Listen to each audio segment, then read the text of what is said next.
Entonces, nosotros quedábamos, esperar que pongan la otra pantalla, aquí vamos a hablar de Parménides y de Heráclito, y teníamos aquí, estuve revisando ayer y creo que me gusta más ponerlo en mayúsculas, porque lo vais a entender mejor, ¿no? Después.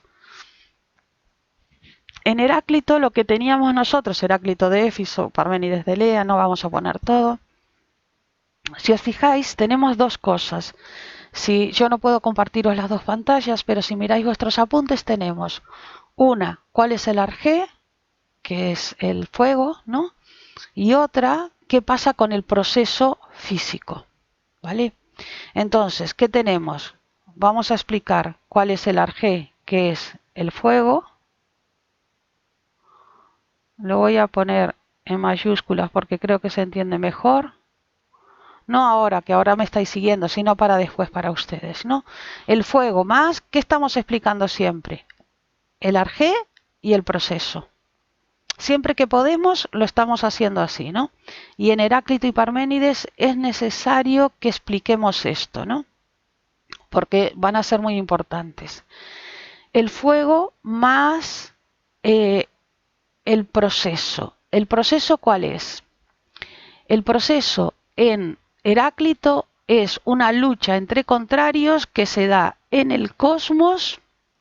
El cosmos, vamos a ver ahora cómo lo hacemos pequeño. El cosmos, de nuevo, que teníamos, ¿se acuerdan lo que dijimos del cosmos antes? Que el cosmos era un todo ordenado, lo recordáis, ¿verdad? Frente al caos inicial, que era lo que manejaban los griegos.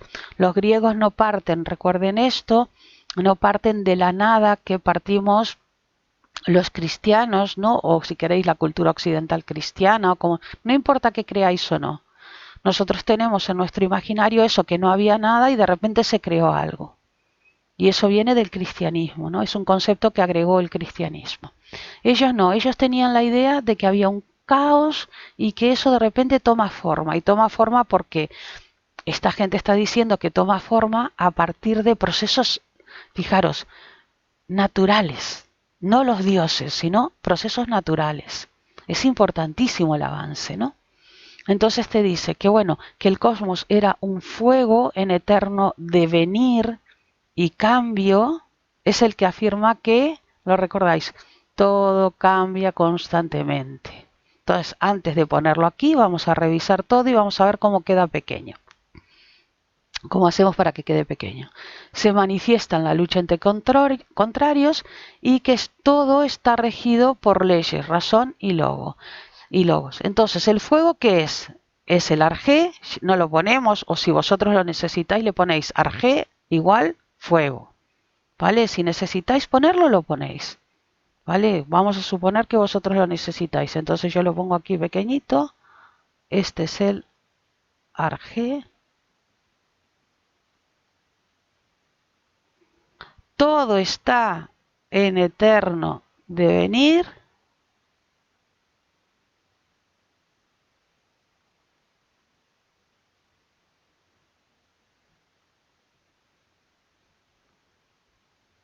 ¿O os acordáis de aquello que decíamos? Todo fluye, todo cambia.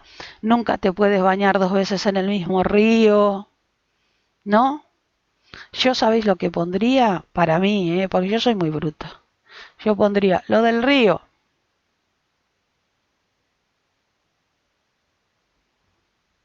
No, lo del río. ¿Qué es lo del río?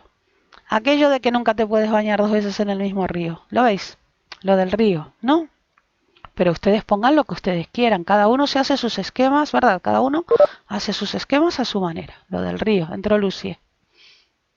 Lo del río. Y entonces, ¿qué es lo que pasa aquí? Que ahora tenemos que ver cómo ese mundo, ese cosmos, es una lucha entre contrarios regido por un logos. Logos, razón, ¿os acordáis, no? Que él intenta explicar eso. Entonces, el cosmos es un ¿qué? ¿Cómo quedamos? Un fuego, ¿vale?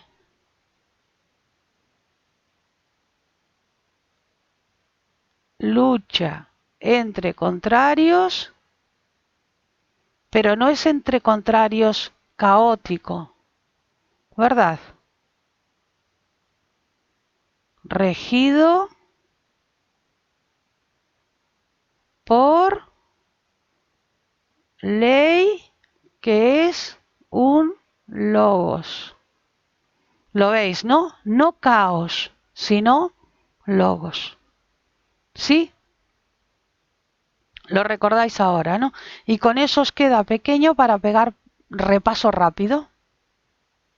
¿Sí? Entonces, en Parménides de Lea, ¿qué tenemos? Si aquí nosotros tenemos el eterno devenir, ¿qué quiere decir el eterno devenir? Que todo cambia y nada permanece. A ver, lo voy a poner porque de pronto yo me acuerdo, pero ustedes no. Todo cambia.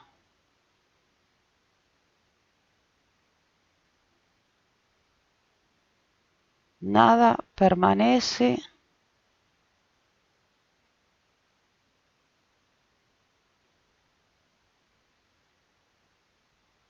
igual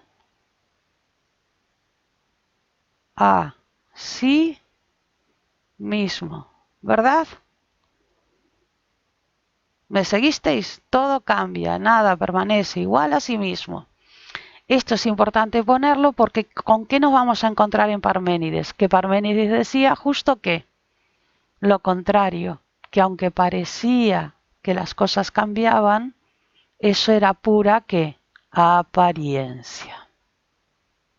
Bien, entonces por eso lo puse, para ustedes, ¿no?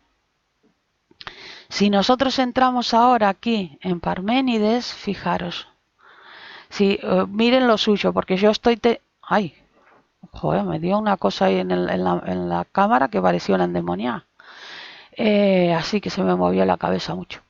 Eh, si entramos en Parménides de Lea, vamos a ver, miran ustedes debajo y van a ver que hay una explicación de verdad y opinión que precisamente es el problema que hay en Heráclito y Parménides. Que en Heráclito y Parménides se puede aplicar a los dos, aunque a quien más se aplica es a Parménides porque en el poema que nosotros tenemos, en el cacho, en el fragmento que tenemos de Parménides, él enfrenta clarísimamente la vía de la verdad y la vía de la opinión. ¿Vale? La vía de la verdad va a ser la vía que nos va a decir que solo el ser existe y el no ser no existe ni puede ser pensado. Esa es la vía de la verdad, ¿no? Y la vía de la opinión diría que las cosas cambian, ¿no? O sea, siguiendo a qué? A los sentidos. A sus sentidos que ahora les están diciendo que yo, por ejemplo, me estoy moviendo. Y ustedes dicen, ¿cómo es verdad? Mis sentidos me lo están diciendo, es que esto no me lo puedes negar, es que esto es evidente, etcétera, etcétera, ¿no? ¿Vale? Entonces, en Heráclito y en Parménides nosotros entramos en una discusión que tiene que ver con la verdad, que es diferente con la opinión y que se enfrenta. Y esto tendría que ver con el ser y con el parecer. Que al fin y al cabo, si os dais cuenta, también le pasa a Heráclito. En Heráclito tú estás mirando esto ahora y a ti no te parece que esté cambiando, ¿o sí? Miras el lápiz y dices, no parece que esté cambiando. Bien, lo entendéis. Sin embargo, por ejemplo, nosotros sabemos hoy que a nivel subatómico está habiendo movimiento, ¿verdad? De las partículas y todo lo demás. O sea que realmente sí que está habiendo cambio constante en las cosas, ¿no? Nosotras mismas en este momento estamos cambiando células, ¿verdad? Etcétera. Entonces, una cosa es lo que es y otra cosa es lo que parece. Lo que pasa que planteándose el mismo problema, yo no sé si os dais cuenta ahora, planteándose el mismo problema, Heráclito y Parménides llegan a conclusiones totalmente opuestas. Heráclito te dice, todo cambia, nada permanece, ¿no? Y Parménides te dice, nada cambia, todo permanece. ¿Veis? Planteándose el mismo problema, que es el problema de la verdad. Y la verdad que capta lo que es el ser, ¿no?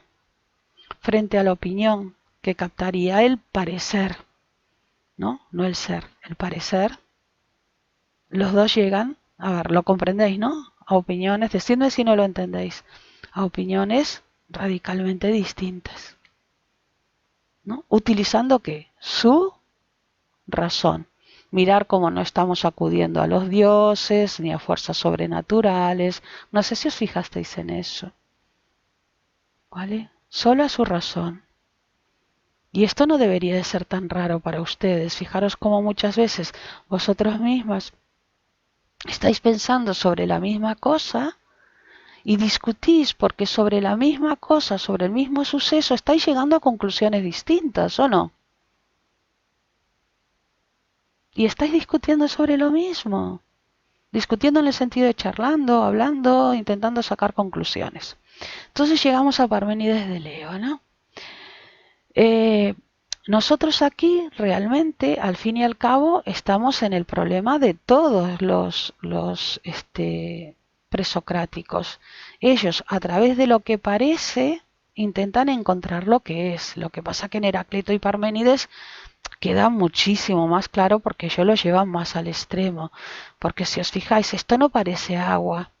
Y Tales te dice, esto en el fondo es agua, ¿no? En último término es agua. Y cuando se destruya va a terminar siendo agua, ¿no? Así tenemos Anaximandro, Anaxímenes, que te van, perdón, que te van dando los distintos arjes, ¿no? Parménides de Lea te dice, enfrentándose a los milesios, él se pone a pensar y dice, a ver, los milesios, ¿qué te están diciendo? Los milesios, ¿os acordáis que eran monistas, no? Cada uno decía un arjé diferente, pero da igual, son monistas. Dice, a ver, esto no puede ser. Parménides te dice, antes de escribir vamos a hacer lo siguiente, pensar el autor, para que nos quede pequeñito de nuevo, ¿no?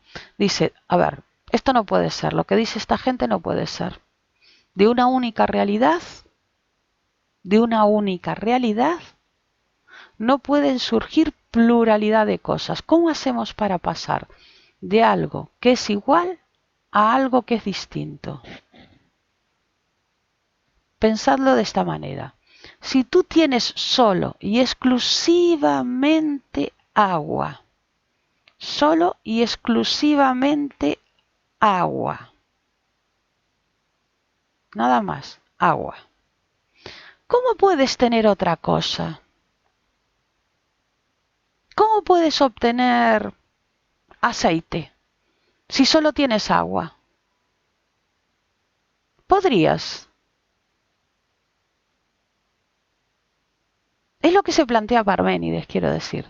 Si tú tienes exclusivamente agua, ¿cómo podrías llegar a tener tierra? Los cuatro elementos clásicos abordan agua, tierra, fuego y aire. ¿Cómo? Solo tienes agua. Por coger el de Tales, ¿no? ¿Cómo? Él dice, no, esto no hay una manera racional de explicarlo. Y resulta que yo he dejado de lado cualquier pensamiento mítico y apuesto únicamente por el razonamiento. Yo apuesto por la razón. Por lo tanto, eso quiere decir que yo, a ver, me pongo del lado de la razón y solo acepto razonamientos. Solo acepto razonamientos. Entonces, dice, lo que termina sacando en conclusión es, en vez de centrarse que si agua, que si aire, que si topeirón, no importa. Todo eso lo que hace es tratarlo en general. Entonces, lo que hace es tratar el ser en general. ¿Vale? El ser, lo que es, ¿no? Y es cuando dice lo que existe, el ser, el ente, es único. Y si es único, si solo lo que es, si solo el ser es, ¿no? El no ser no puede ser.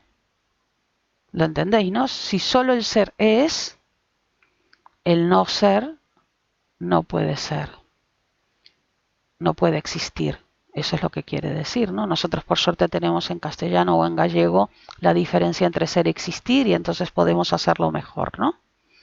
La explicación. Por lo tanto, fijaros, si yo solo tengo ser, ¿qué me podría a mí llevar a cambiar? ¿Dónde podría haber cambio en el ser? ¿Qué significaría cambio en el ser?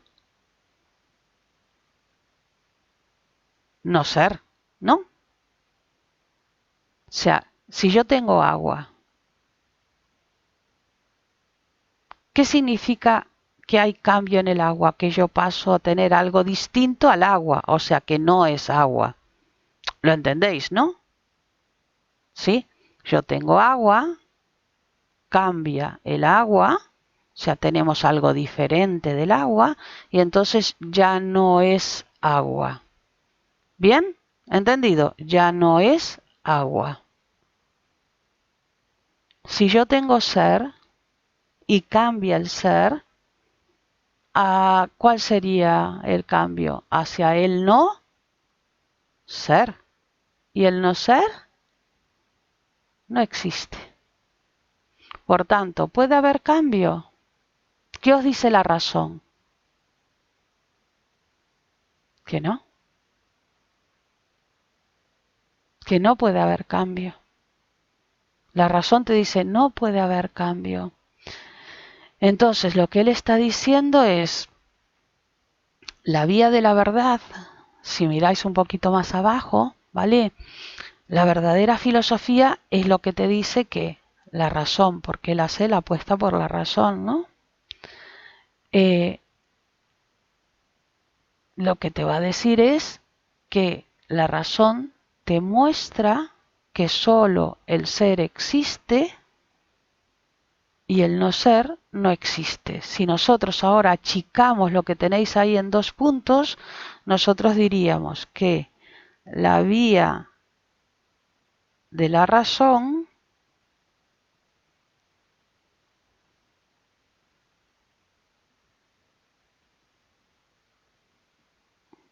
¿qué es lo que te dice? La vía de la razón, ¿qué es lo que te dice? Que es la vía del logos, ¿no? Te dice que solo el ser existe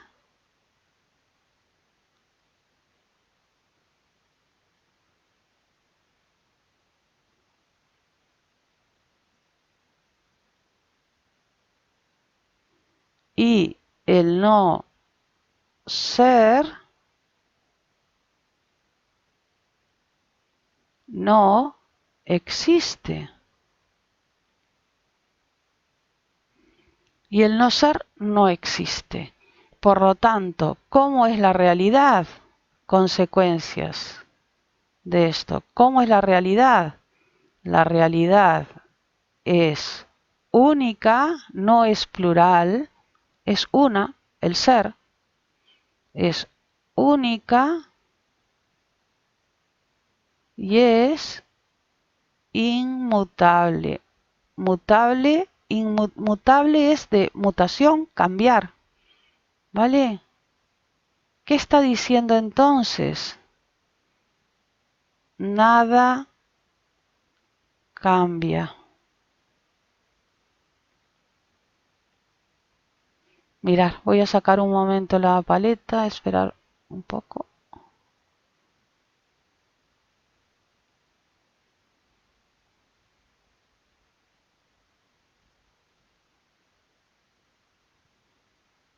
Versus, ¿veis? Todo cambia. ¿Para quién? Para Heráclito. Nada cambia. ¿Para quién? Para Parménides. ¿Lo estáis viendo? ¿Sí? ¿Por qué todo cambia para Heráclito? Porque el fuego es una lucha entre contrarios. entre contrarios. Lo estáis viendo, ¿no? Pasa de un lado a otro, ¿no? Sí, va. Contrarios, ¿qué es? Pasas de un lado a otro. ¿Veis, no? En cambio, nada cambia. ¿Para quién? Para Parménides, porque solo el ser existe. ¿Veis? Y de ahí se deriva, por razonamiento... Ay, perdón. Yo no quiero importar ninguna imagen, hombre. Solo existe por razonamiento el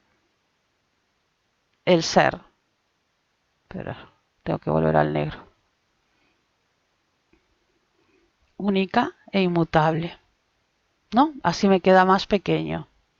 Entonces, el ente, la realidad es única, el ente es único. ¿Veis lo que tenemos ahí?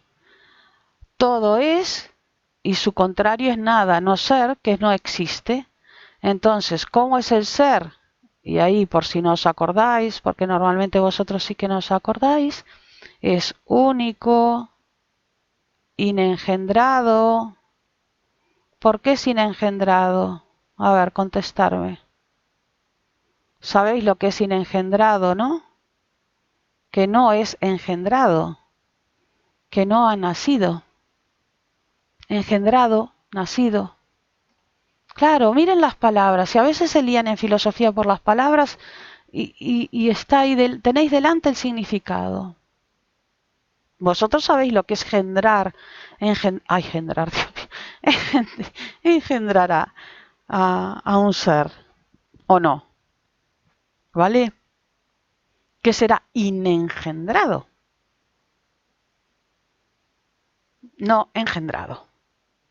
¿Por qué? A ver, decidme vosotros por qué el ser, contestadme una de vosotras a ver por qué el ser es inengendrado. ¿Por qué no puede ser engendrado?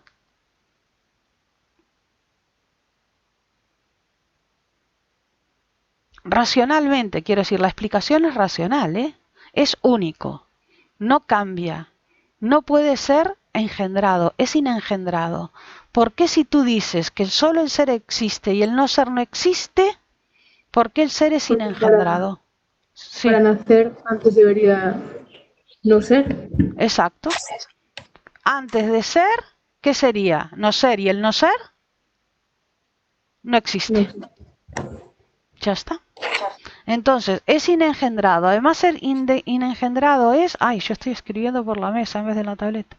Es, fijaros, inmortal. Porque ser mortal, ¿qué significaría? Que dejaría de existir. ¿Veis cómo se derivan por razonamiento todo? Pero este tipo vai ser pinzo, mano. ¿Eh? Este tipo vai ser. Según como penses. Porque o único... Mira, o único que está usando é a razón, Lucía. Nada máis. Eu tamén uso a razón e digo que eu un día desto vou morrer. E ti tamén. Todos nós imos morrer. Sí, todo, a ver, todo que ten vida morre. Pois entonces. Ya está, exactamente.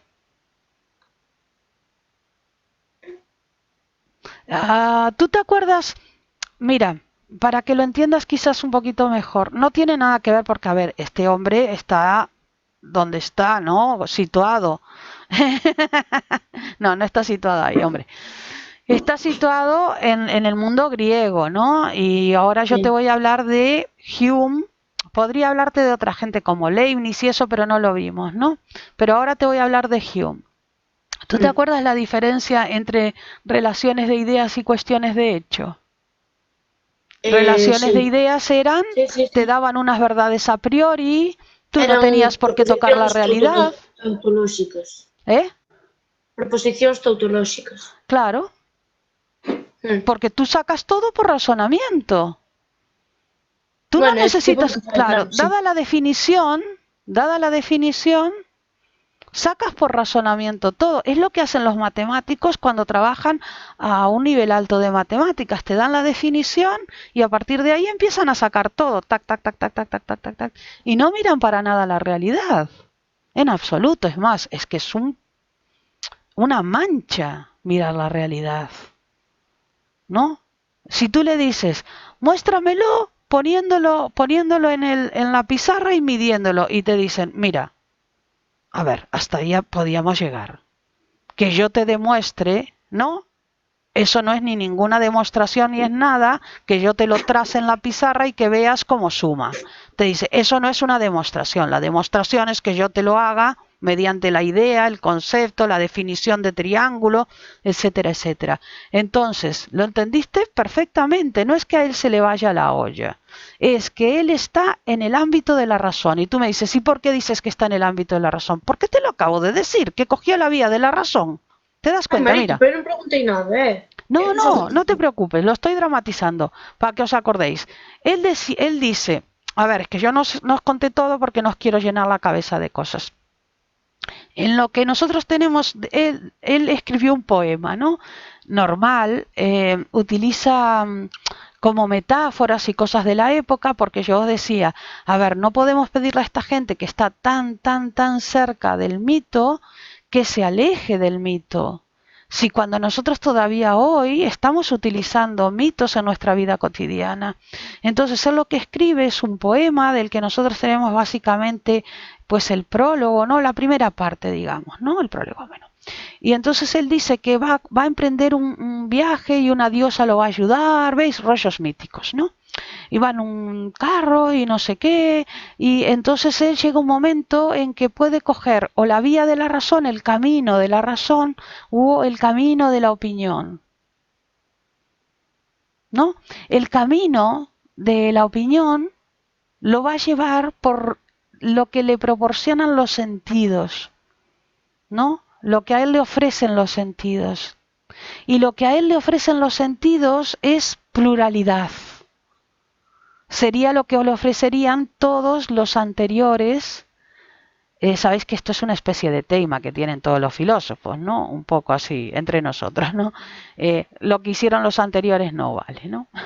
Sí, Vale, ya lo visteis, que es casi como un leitmotiv, ¿no? sí, sí, sí. Entonces, los sentidos no valen.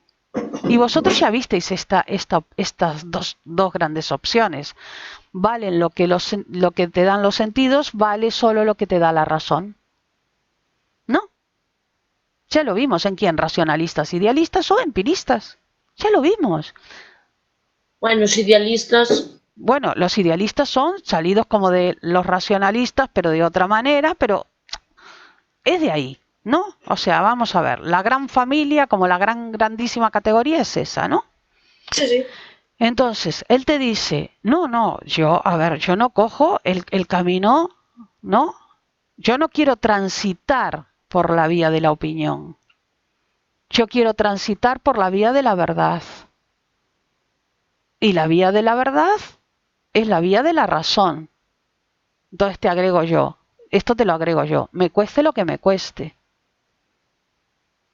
¿No? Aunque me cueste que encontrarme con cosas que me joroben, que me duelan, que me tal. Porque claro, maldita la gracia, yo me parto un dedo y se me queda así colgando, no sabes, el dedo y yo digo, no, nada cambió. Y tú dices, hostias, no sabes, nada cambió y tienes el dedo así partido. No, nada cambió, todo es igual. Ah, te vas Además, a... como eres inmortal, claro, te vas a que te lo entablillen, lo de mortal, ¿entiendes? Etcétera, etcétera. ¿Vale? Esto creó polémica. Esto creó polémica. Porque claro, es uf, muy duro de aceptar.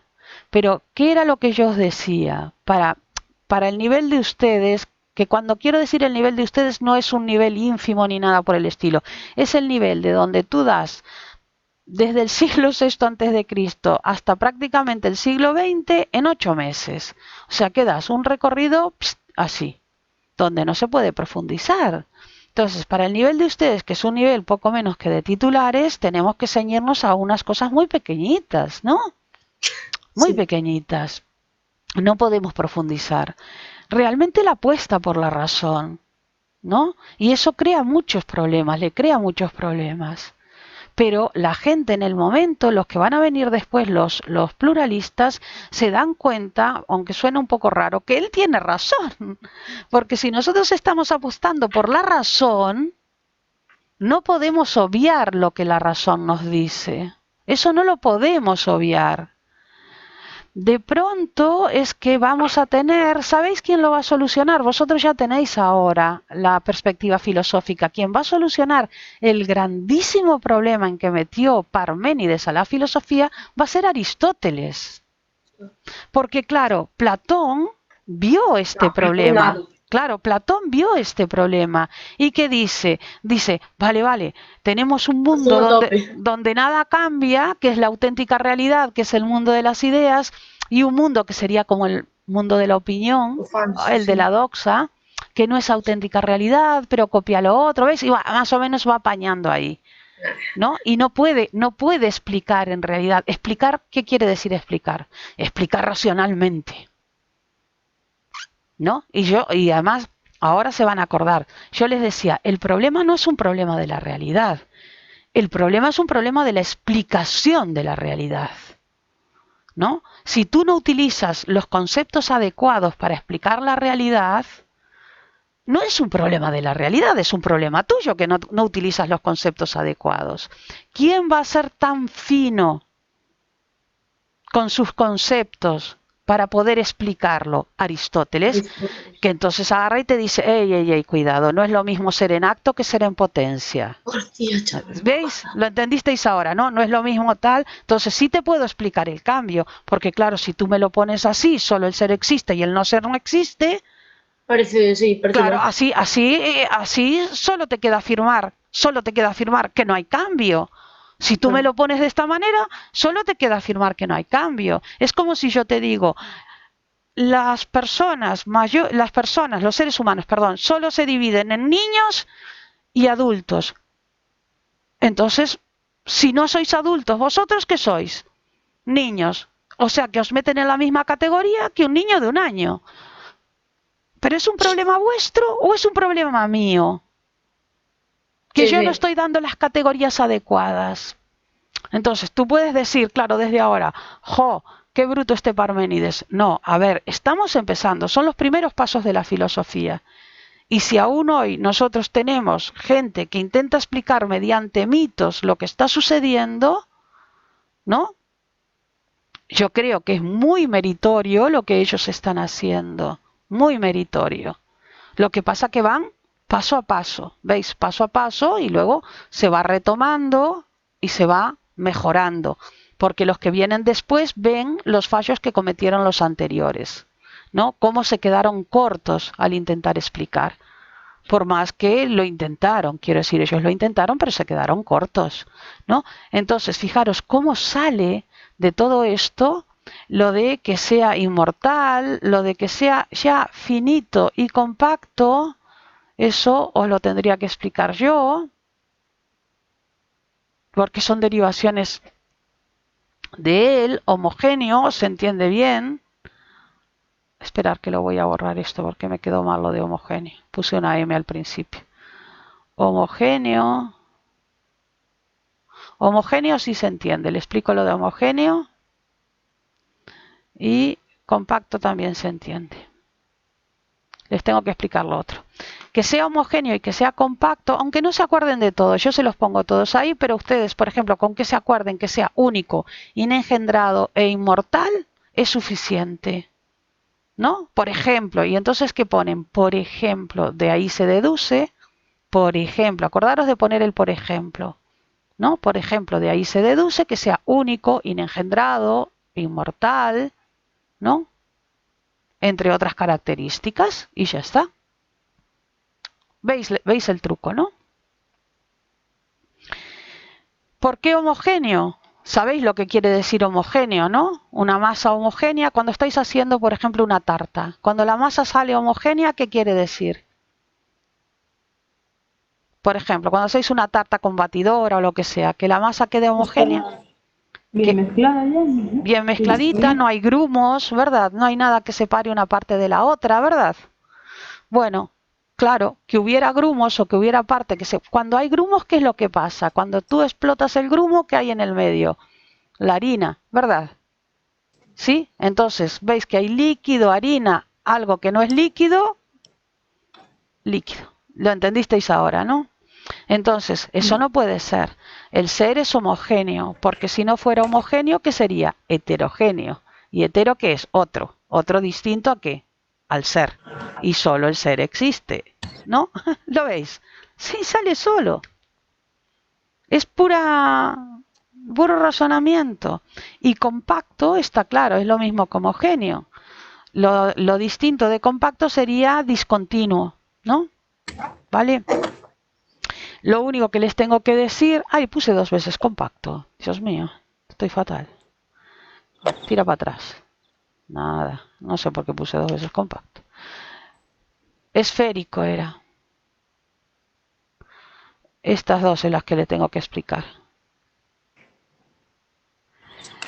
Él concibe como finito y esférico al mismo tiempo al ser por una concepción que tenían los griegos y que, por ejemplo, se traslada ya hasta Aristóteles y que va, fijaros, a extenderse hasta Kepler, y es que los cielos que son mejores que la Tierra tienen entes, que son los planetas, ya sabéis todo eso, que cómo iban a ser, ¿os acordáis cómo eran?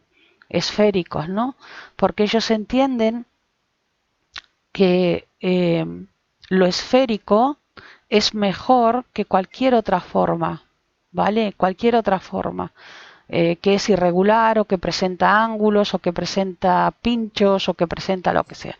Porque lo esférico, si os fijáis, ¿no?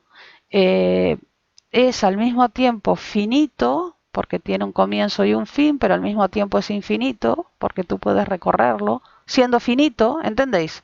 No infinito indeterminado, ¿no? ¿Lo veis? Está compacto en sí mismo, ¿lo veis? Y es finito, tiene un comienzo y tiene un fin, no se desborda sin más, lo vais entendiendo, ¿no? No se desborda sin más, es finito, ¿no? Y ahí está contenido todo, ¿vale? Ahí está contenido todo el ser, ¿no? Sería la idea. Pero yo les diría que se acordasen de esto, fijaros. Único, inengendrado, inmortal y yo qué sé, uno, homogéneo. Por ejemplo, dicen, ¿no? Parménides, que en su poema dice que lo que hay es que coger la vía de la razón. En ella se encuentra que solo el ser existe y el no ser no existe y que por lo tanto la realidad es única e inmutable, ¿no? Señalando que el ser, entre otras características, tiene la de ser único, inengendrado, inmortal u homogéneo. ¿Veis? Pam, pam, pam. Y es nada de paja y todo duro, ¿no? Precisamente por esto, porque solo el ser existe y el no ser existe, nada cambia, todo siempre permanece igual a sí mismo, frente a lo que decía Heráclito de Éfeso, ¿no? Visteis que nosotros lo teníamos aquí ya ligado, ¿no? Y nos queda pequeño, porque lo tenemos resumido, ¿no? Lo tenemos relacionado. ¿Mm? Lo que tenemos a continuación son, ay, esperar, ay, mima, a los pluralistas, ¿vale? Donde precisamente con lo que se encuentran los monistas, acordaros después que tenemos como muy importante dentro de los monistas a Heráclito, ligada a la solución. ¿Por qué? Porque son contrarios a Parménides. Y luego tenemos a los pluralistas, ¿vale?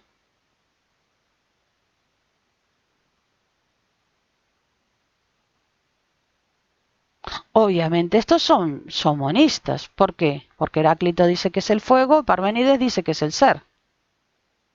¿O no? ¿Lo entendéis, no? Lo que pasa es que ya están como en un nivel más elevado, ¿no? De discusión. Ya prácticamente están planteando preguntas metafísicas de tipo metafísico. Esperar que os voy a sacar de aquí porque yo no sé si vosotros... Yo estoy viendo a vosotros encima de de la tableta. Ay, ahora no veo yo. Menos mal que son flotantes estas cositas. Bueno, entonces, lo que hablábamos antes. Claro, Parménides fue como si clavara ahí una estaca, ¿no? Y dijera, la gente que viene después dice, Dios, yo no puedo evitar esta investigación de Parménides, yo no puedo, a ver, yo soy filósofo, ellos no se llaman a sí mismos filósofos, ¿no? Eso es posterior. No me puedo hacer el loco, ¿no? Con esto. Tengo que ser consciente de que la razón me está diciendo esto. Lo que pasa que es lo que dice Lucía, ¿no? A ver, nuestros sentidos, nuestra experiencia vital nos está diciendo que, a ver, si yo cojo algo y lo rompo, está roto, quiero decir. Si me muero o si me enfermo, ¿entendés? Si me muero ya me morí, yo qué sé, pero no, si se me rompe el dedo, joder, yo no puedo decir que ahí no hubo cambio, ¿no? No puedo decir que no hubo cambio entre que cuando yo era pequeña y ahora, o cómo veo yo crecer a mi hija, ¿entendés? Quiero decir, eh, la experiencia vital nos enfrenta a lo que la razón nos está diciendo según el razonamiento de Parménides, que nosotros nos damos cuenta. Tú si aceptas lo que en gallego se dice muchísimo mejor que en castellano, por lo menos a mí me convence mucho más, ¿no? El formato. Tú si aceptas lo que se dice en gallego, a ver, o que é o que non é non é. Tú si aceptas eso, o que é e o que non é, estás aceptando lo que dice Parménides. Y entonces si aceptas o que é e o que non é, tienes que aceptar. Te guste o no te guste, te aguantas.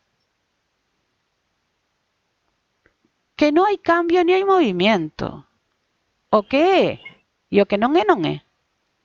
Y por tanto, solo es lo que es, só é o que é. O que non é, non existe. Por tanto, non pode haber pase do que é ao que non é. Entón non hai cambio. Xa está, acabouse. Non che gusta, pois aguántaste. Xa está, fora. Mala suerte. Todos los pluralistas se dan cuenta de eso, intentan amañar ahí como pueden. ¿Qué hacen? Un amaño, obviamente, ¿no? Bueno, vosotros no podéis poner que hace un amaño, ¿no? Quiero decir, lo que ellos intentan hacer es una especie de arreglo para, digamos, acatando lo que Parménides razonó, hacerlo, digamos, más aceptable con lo que ven que sucede, ¿no? En la realidad y con sus experiencias vitales. Por eso, en los apuntes tenéis ahí, o lo veis en lo que tenéis de los PowerPoint, que ellos intentan superar la paradoja parmenidia. La razón que te dice que no hay cambio y no hay pluralidad. Y los sentidos que te dicen que hay cambio y hay pluralidad. Y eso también parece innegable. No sé, desde el punto de vista racional parece innegable lo que dice Parménides, pero desde el punto de vista de los sentidos, que es algo que nosotros, que es parte de lo que nosotros somos también, ¿no? Aunque haya defectos en esa captación sensible, parece innegable también.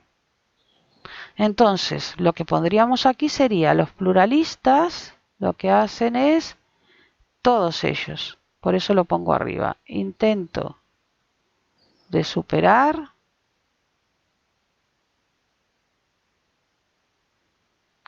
la paradoja parmenidea.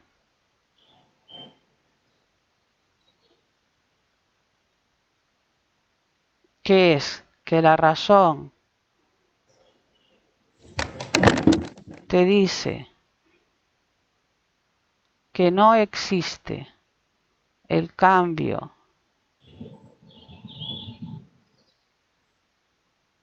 y movimiento frente a los sentidos que te dicen que sí existen, ¿no? Ellos intentan arreglarlo, eso. ¿Veis? Acordaros como Platón también va a intentar solucionarlo, ¿no? Y aquí a quién tenemos? Tres. Empédocles, Anaxágoras y los atomistas. Empédocles, Anaxágoras, atomistas. Acordaros. Empédocles, Anaxágoras, atomistas. No hace falta que os acordéis del apellido, que sabéis que no es propiamente un apellido, sino que nosotros le ponemos de dónde es, una costumbre muy gallega también, ¿no? El decir una persona de tal lugar. El no sé quién de Traso, el no sé quién de Sigüeiro, el no sé quién de Fontiñas, ¿vale? Bueno, pues es Empédocles de Agrigento, Anaxágoras de Clasomene, Demócrito de Abdera y Leucipo, que no tiene apellido, ¿no? Entonces, ¿quiénes van a ser? Por un lado, Empédocles.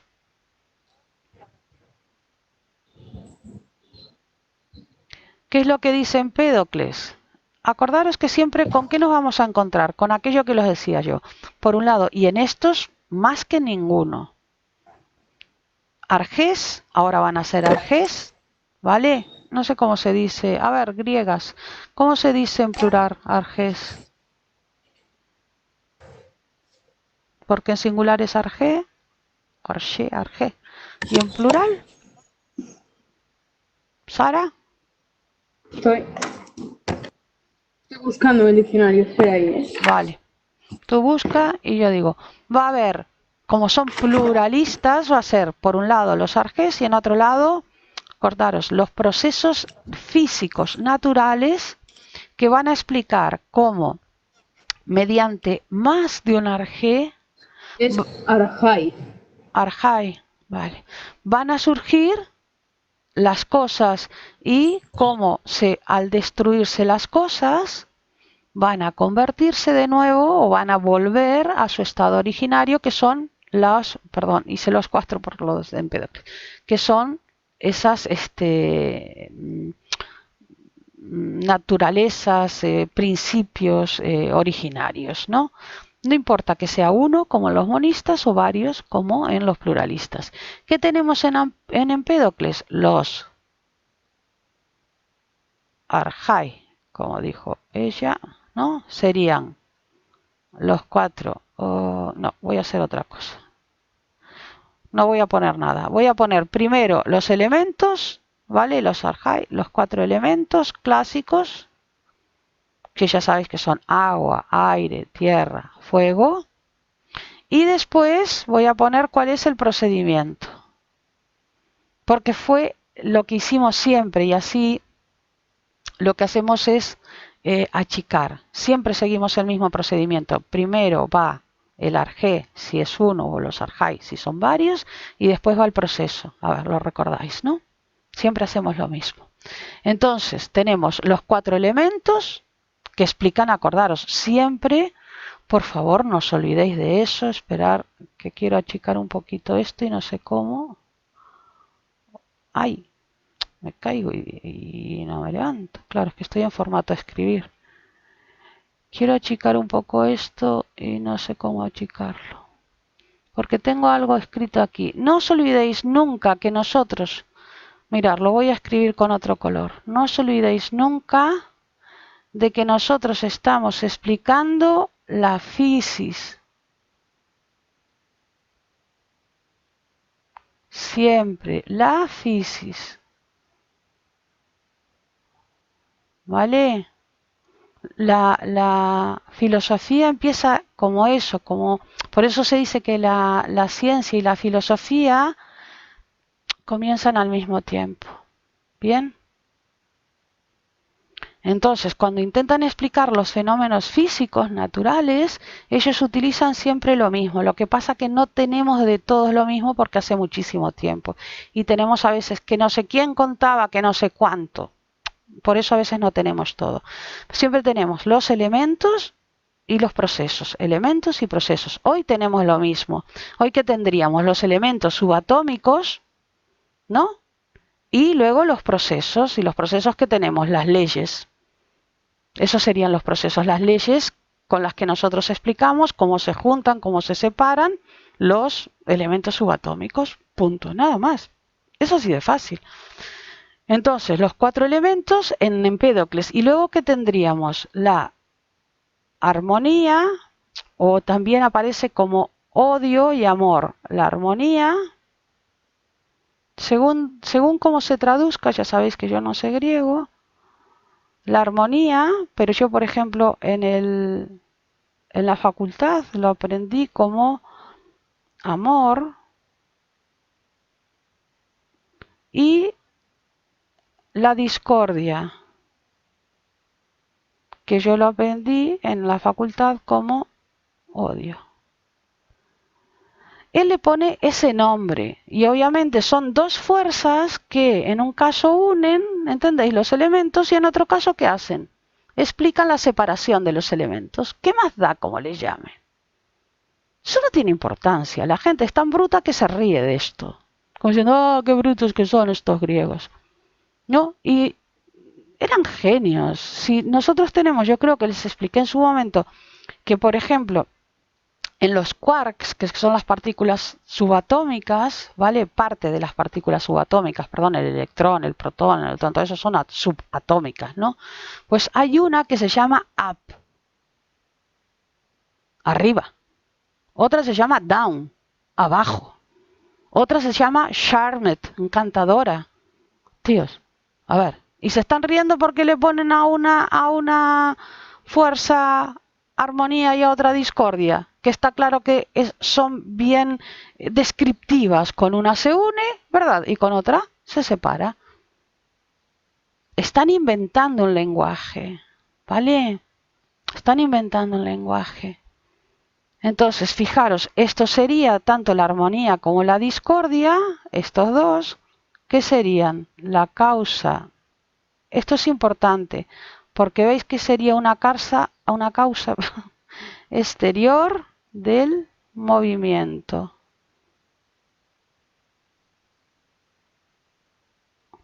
Nosotros tenemos que explicar de qué está compuesta las cosas y qué es lo que causa el movimiento. Bien, eso es Empédocles, 4 elementos. Anaxágoras,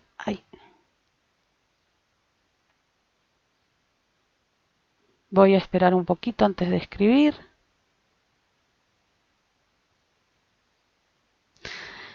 Anaxágoras va a decir que hay semillas de todas las cosas, y eso en griego se dice espermata. De ahí viene precisamente el nombre de esperma, y de eso de que papá puso una semillita en mamá y todo lo demás. ¿Vale? Él lo que dice es que hay semillas de todas las cosas en todas las cosas. No sé si recordáis que yo os lo había explicado en su momento en clase y os había dicho qué es lo que él piensa. Nosotros, claro, lo tenemos fácil porque hoy tenemos a un montón de gente que estudió por nosotros y sabemos lo del metabolismo y todas estas cosas, ¿no? Pero tú, ¿cómo puedes explicar tú sola, sin tener a toda la gente de biología, a toda la gente de química detrás, que una zanahoria, una selga, una manzana se convierta en uña, o en pelo, o en carne? Que tú dices, a ver, la zanahoria no es carne. ¿Cómo si yo comiendo la gente vegetariana, por salir de lo que es un pensamiento analógico? Porque tú dices, carne se convierte en carne, vale, fácil. ¿Y el hueso? Entonces tengo que comer hueso. ¿Y ojo? Tengo que comer ojos. ¿Y para que me crezca el pelo tengo que comer pelos? A ver, ¿lo entendéis lo que quiero decir, no? Entonces él lo que pensó fue que de todas las cosas había semillas, igual que lo que pensamos normalmente mirando la naturaleza, que era lo que ellos miraban. Por eso yo les decía, por favor, están estudiando la naturaleza, la fisis. ¿Y ellos qué ven mirando la naturaleza? Por ejemplo, con los árboles, que es lo más fácil, y con las plantas. Si tú pones una semilla de rosal, te va a salir un rosal. Está claro. Yo me imagino, pero esto es una imaginación mía, esto no lo pongan en ningún lado, que también podrían ver el tema de los injertos y cosas así, ¿no? Y tal. Entonces, Anaxágoras lo que dice es que hay semillas de de todo hay semillas, de todo hay semillas, de todo lo natural. A ver, no de lo artificial, ¿eh? De todo lo natural, de todo hay semillas. Y hay semillas de todas las cosas en todas las cosas. ¿Qué es lo que va a definir que un árbol sea un árbol? Pues que hay prioritariamente semillas de árbol en el árbol, ¿no? ¿Lo entendéis ahora? ¿Qué es lo que va a definir que esto sea pelo? Pues que prioritariamente aquí hay semillas de pelo, ¿sí? Entonces, lo que va a suceder es que a nosotros nos aprovecha para la carne el comer zanahorias, acelgas, manzanas, etcétera, que también en las acelgas, manzanas, zanahorias o lo que sea, hay semillas de carne, de uña, de pelo, etcétera. Suena asqueroso, pero en el fondo lo del metabolismo es eso. Lo que pasa que no con semillas de carne ni semillas de uñas, sino de los componentes básicos. ¿Lo entendéis? De los componentes básicos, ¿no? Lo que serían ya, digamos, los nutrientes, ¿no? Nosotros le llamaríamos nutrientes. Entonces, en un principio se llamaron eso, espermata, y más tarde tomaron el nombre de homeomerías. Pero vosotros podéis poner tanto espermata, ¿vale? Podéis tanto poner espermata como o semillas, da igual. Vamos a poner semillas o sementes en galego, ¿vale? Semillas o el otro nombre que es posterior, ¿eh? No lo usa él, homeomerías. Hay semillas o espermatas de que de todas las cosas naturales, acordaros por favor, de todas las cosas, os lo pongo aquí, naturales. Y hay de todo en todas las cosas.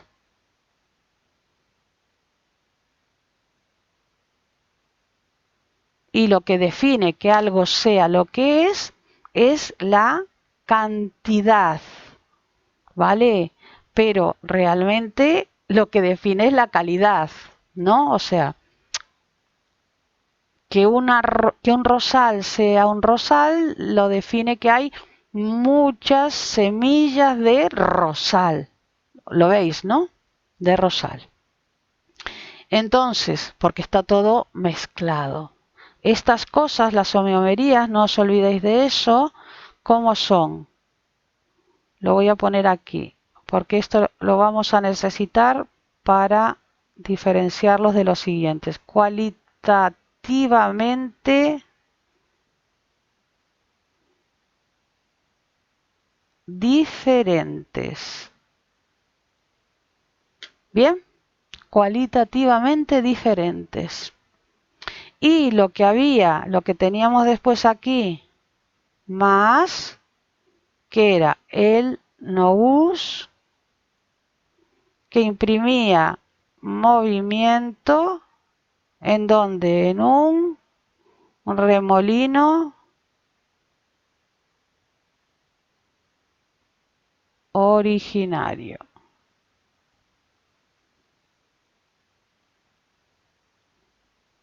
El nous, ¿os acordáis que era aquello que le iba a llamar tanto la atención a quien? A Platón, pero después lo iba a decepcionar, porque lo que teníamos eran todas las semillas revueltas en ese remolino, remolino, ¿no? ¿Veis? De nuevo, no es la nada de los católicos, de los cristianos, perdón, sino que tenemos como un caos ahí en ese remolino, y el nous, que ahora os acordáis que tiene que ver con nous, noesis, todo lo demás, ¿no? Lo que hace es, Platón se sintió, dijo, una mente inteligente, ¿no? Introduciendo orden, ¿no? Orden, claro, orden racional, ¿no? En la realidad. Pero después se sintió decepcionado porque al parecer cuando progresó en la lectura, vio, ¿no? O cuando progresó en lo que le contaron, ¿no? Vio que lo único que hacía el nous era dar un toque en el movimiento inicial del remolino. Y entonces el remolino cambiaba y se empezaba a juntar los más parecidos con los más parecidos, ¿entendéis? Y ya está, ¿no? De ahí surgían las cosas. Y por último, ¿a quién tenemos? A los atomistas, que son Leucipo y Demócrito. Demócrito es anterior a Leucipo, o sea que lo correcto sería decir Demócrito-Leucipo. A veces ponemos Demócrito-Leucipo porque no sabemos muy bien qué dijo uno y qué dijo el otro, ¿vale? Y lo que decimos es, de nuevo, ¿cuáles serían los archai? Los átomos. Bueno, ahí tenéis que saber definir qué es átomo. Sabéis que en nuestra época se utiliza la palabra átomo y se toma precisamente de esta gente del siglo V antes de Cristo. En griego átomo quiere decir que no se puede dividir, que no es posible que se divida. Lo que él está diciendo, lo que ellos están diciendo es que todo está constituido, o sea, esto, mi mano, este pelito, está constituido por unas partículas que no se pueden dividir. Llegamos a un momento último donde no hay división y lo que se entiende por átomo se pudo dividir. Hoy sabemos que lo que llamamos átomos no son átomos realmente, según su sentido etimológico, ¿no? Porque sí se pueden dividir, ¿no? En neutrones, protones, electrones, ¿sabes? Son divisibles. Pero fue, creo que a principios del siglo XX, creo que en el primer cuarto del siglo XX que se pudo dividir. Todo está formado por átomos y vacío. ¿Vale? Átomos y vacío. Eso sería átomos y que son, mirar aquí, lo voy a anotar, y no, voy a borrar esto, a ver, átomos y vacío, ¿vale? Y aquí voy a poner cuantitativamente diferentes.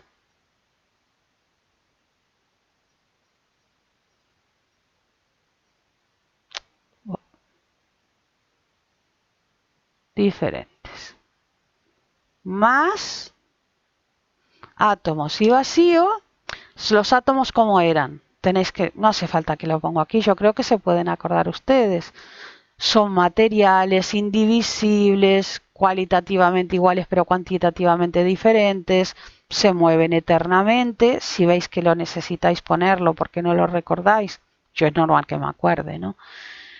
Lo ponéis ahí adentro, ¿vale? Yo es porque ya no cabe más en esto. Se mueven en un espacio vacío, ¿vale? Sin ningún tipo de propiedad. Al moverse en ese espacio vacío, ¿qué es lo que hacen?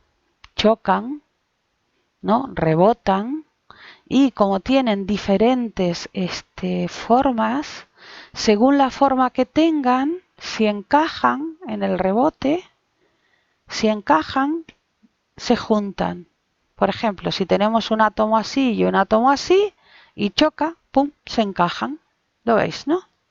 En cambio, si tuviéramos dos átomos con esta forma que chocaran así, rebotarían. ¿Vale? Ya está. Entonces, yo no anoto más porque veis que no tengo mucho más espacio, ¿no? Pero vosotros sí que podéis anotar en vuestro resumen. Entonces, lo que les decía, cuando se juntan, surgen las cosas, cuando se separan, los cuerpos se destruyen. Pero eso lo están explicando para todos, ¿eh? Eso para nosotros también. ¿Qué pasa cuando nos morimos? Lo digo porque esto va a tener importancia. Por ejemplo, en los epicúreos son atomistas y cuando hablan de su ética y hablan de nosotros, dicen, por ejemplo, que nosotros, uno de los grandes miedos que tenemos, el miedo es una de las fuentes de dolor más grande que tenemos los seres humanos, ¿no? Yo creo que tienen razón, que el miedo produce muchísimo, muchísimo dolor, individual y social, ¿no? Dice que no le debemos de tener miedo a la muerte, porque realmente la muerte no es más. Ellos se apoyan en una física atomista. La muerte no es más que la disgregación de los átomos. Se acabó, dejamos de estar y punto. Ya está. No hay otra vida donde los dioses nos vayan a, a hacer daño, ni donde nos vaya a pasar nada, ni vaya a haber ningún problema, ni nada. Los átomos se disgregan y punto. Ya está, se acabó. ¿Vale? Entonces, fijaros, luego, después de esto que teníamos en segundo lugar, lo que hacíamos era decir los procesos físicos de explicación de cómo sucedían las cosas. En parte ya os lo conté, pero el resumen que es una explicación mecanicista, que sería la necesidad. Ahora los explico la necesidad, porque siempre os tengo que explicar lo de la necesidad. No me deja escribir. Bueno, yo no sé si vosotros lo veis.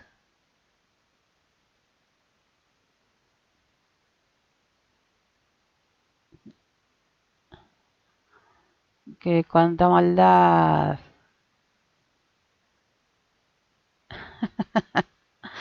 No, no sé si veis que no me deja escribir.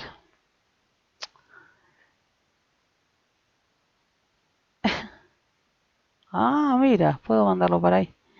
Y el azar. Ahora os lo explico.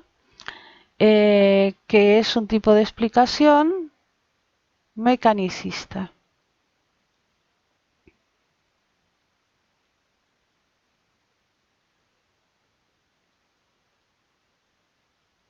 Recordad, cada vez que nosotros hablamos de necesidad, estamos hablando de que cuando algo sucede, sucede de esa manera y no puede suceder de otra. Con esto ya estamos terminando, ¿no? O sea, si dos átomos, ustedes pueden decir, pero si hay necesidad no puede haber azar. Sí que puede haber azar. ¿Cómo no puede haber necesidad y azar al mismo tiempo? Vamos a entenderlo en una explicación mecanicista. Están rebotando los átomos. ¿Vale? Pum, pum, rebotan, rebotan. Y de repente están rebotando y este, ¿os acordáis que encajaba con este? Choca. Es necesario, sucede necesariamente que se junten dado como son sus formas. Chocaron por azar, pero tal como es su forma, necesariamente se van a juntar. Punto. ¿Sabéis qué quiere decir esto? No hay dioses que junten nada, no hay dioses que separen nada. Es todo mecánico. Tenemos átomos que se mueven en el vacío, que van chocando entre ellos y que cuando por azar van chocando entre ellos y que cuando tienen figuras, digamos, compatibles se juntan y si no, no. Y cuando sus figuras dejan de ser compatibles, por lo que sea, ¿no? Por desgaste, por movimiento, por lo que se separan. Se acabó. Punto. No hay ni dioses, lo veis, ni destino, ni nada de nada. ¿Vale? Y con esto, si os dais cuenta, en una hojita, porque esto lo podéis arreglar mejor vosotros en una hojita, tenemos para repasar todo presocráticos. ¿Vale?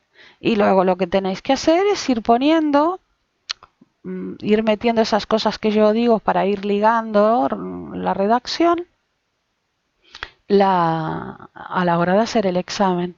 Yo les diría que, por ejemplo, en vez de decir, y tenemos a los monistas, y termináis los monistas y decir, y tenemos a los pluralistas, no, decimos, antes de empezar la explicación, decimos, tenemos una explicación monista que se caracteriza porque el arjé va a ser uno solo, y tenemos una explicación pluralista donde los arjai van a ser varios o van a ser más de uno.